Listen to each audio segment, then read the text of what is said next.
Wrapping things up here on a crossover Thursday episode of Locked On Panthers and Locked On Bucs. And let's start with the road underdogs. Julian, what are the keys for the Panthers to get a big upset and basically allow Dave Canales to destroy what's left of his former team season?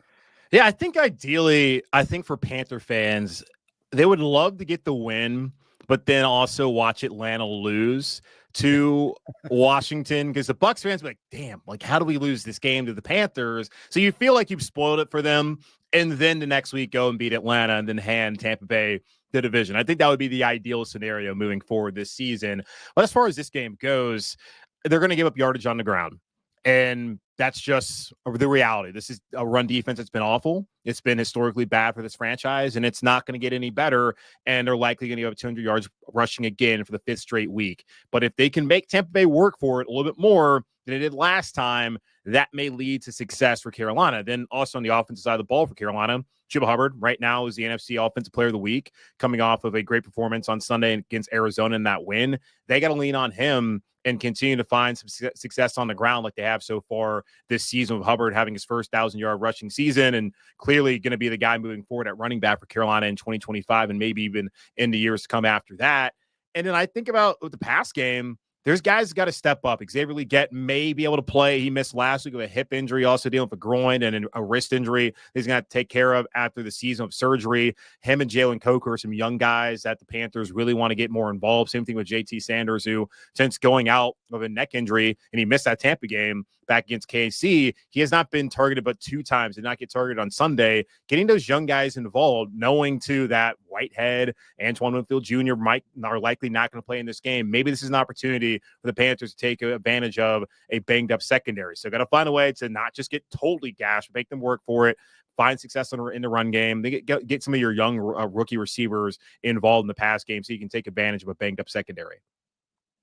All right. And then for the Bucs, it's pretty simple. They got to wake up, they got to feed Bucky and Mike, and they got to stay the course. So they need to understand that they've already used their mulligan here. They were allowed to get 1 loss coming out of the bye. They had to go 6-1 the rest of the way if they were going to win the division.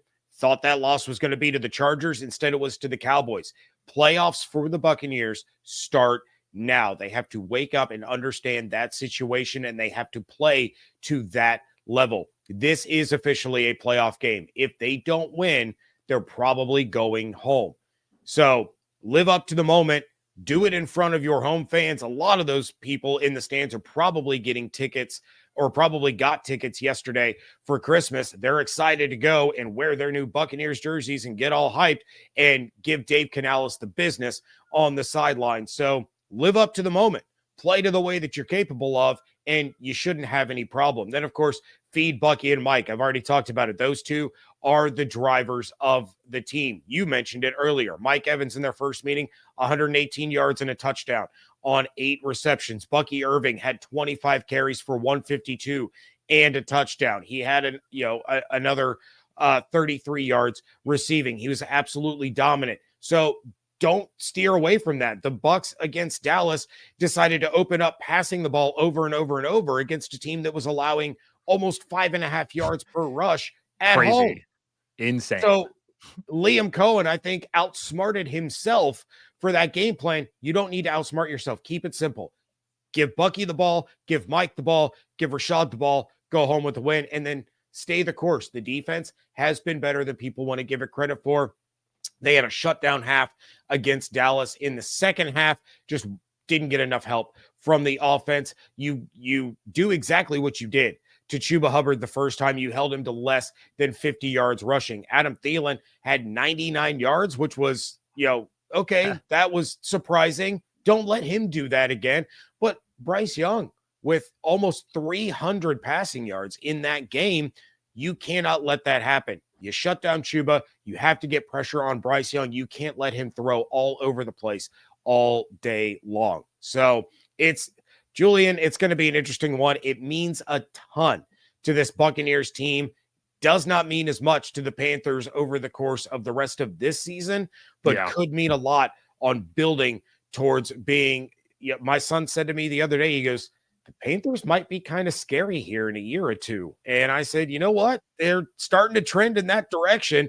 I would assume you're going to be talking a lot on your show about using draft picks and free agent capital on the defensive side of the ball.